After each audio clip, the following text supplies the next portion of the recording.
Bonjour à tous, c'est la Maria Joconde. Alors aujourd'hui, on va faire le prof des dysfonctionnements. Alors c'est vrai que je suis multidis, je n'ai pas un parcours qui permet d'être enseignante, malheureusement, parce qu'il faut des diplômes et il faut avoir des aptitudes apparemment que je n'ai pas. Mais voilà, Maître Hibou, lui, il m'a soufflé beaucoup de choses, il a fait « ouh, ouh, ouh ».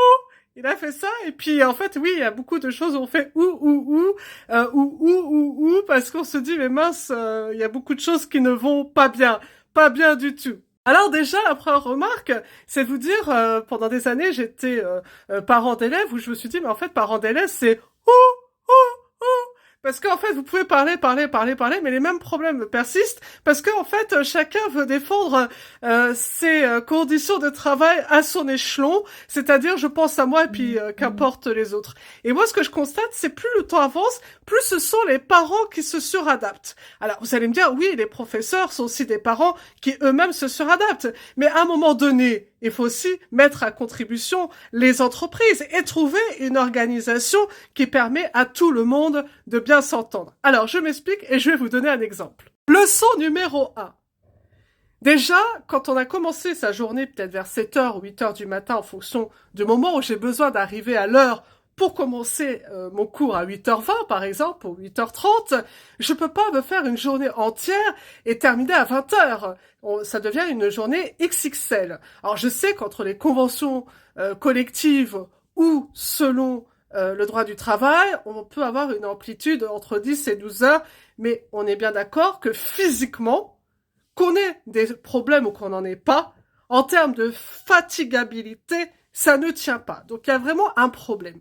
Surtout que si les cours se terminent à 17h, mais que entre 17h et 20h, vous enchaînez tout de suite à la baguette 10 minutes par parent pour faire une réunion, enfin c'est même pas une réunion, une réunite ou je sais pas, parce qu'en fait vous avez tellement mal à la tête que là à ce moment-là vous dites vite il faut que je parte. Donc je cherche une issue pour écourter au maximum cet instant-là parce que j'ai déjà eu ma journée et que les parents là, whoop, allez, il faut que vous passiez le plus rapidement possible parce que moi j'ai envie de dormir, j'ai envie de dormir. Donc voilà, donc en fin de compte, le parent, lui, il se retrouve à être aussi oppressé parce qu'il peut pas rester le temps qu'il voudrait avec le professeur. Et le professeur qui lui se dit, vite, va falloir que je fasse une réponse chez moi parce que là j'en peux plus, déjà ils m'ont ératé toute la journée et ensuite moi il va falloir que je fasse mon cours.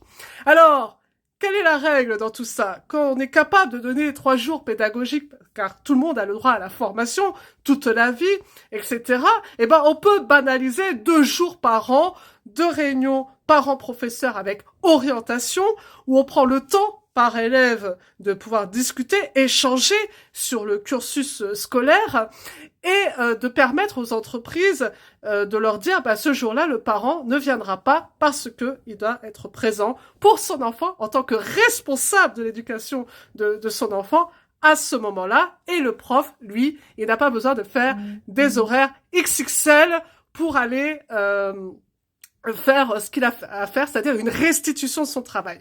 Et puis, en ce qui concerne les difficultés, c'est-à-dire les dysfonctionnements, on doit faire comme une formation. Quand vous offrez une formation, vous mettez, par exemple, vous déterminez 1000 heures de formation, en sachant que ce volume de formation n'est pas forcément adapté pour tout le monde. Il y en a peut-être en 1000 heures, ils vont arriver, et d'autres fois peut-être 3000 heures pour arriver à la même chose. Mais on va se dire qu'on détermine un minimum de base. Donc, si on estime que pour un niveau d'une année, on a 3000 heures pour faire dispenser le programme, qu'il faudrait aussi raccourcir pour permettre une meilleure intégration des notions et éviter de mettre davantage en échec sur les années suivantes où en fin de compte, on a l'impression qu'ils auraient retenu, forcément, puisqu'on va aller plus vite que la musique, du coup, on permettrait déjà d'asseoir une vraie validation de compétences, c'est-à-dire on devrait faire un système d'émargement où en fait tout le monde est d'accord que l'heure s'est bien déroulée, et aussi de se dire si vous n'avez pas comblé à ce nombre d'heures, ce n'est pas l'enfant qu'il faut sanctionner, dire t'es nul, tout ça, etc. Pourquoi tu y arrives pas et tout. C'est à l'État de remettre ces heures qui manquent et de faire les remplacements et de faire en sorte aussi que les professeurs aient des conditions de travail convenables pour permettre en fait un bon roulement des choses et de se dire qu'en fait, on valide bien les compétences et que tout le monde soit à égalité. C'est-à-dire quand vous avez droit à 3000 heures, c'est pas 3000 heures certains et certains 2 heures, où on se retrouve avec un écart énorme, où ce n'est jamais rattrapé, que cet enfant passe d'étape en étape et qu'après il retrouvera jamais son niveau parce qu'on n'a pas mis les moyens.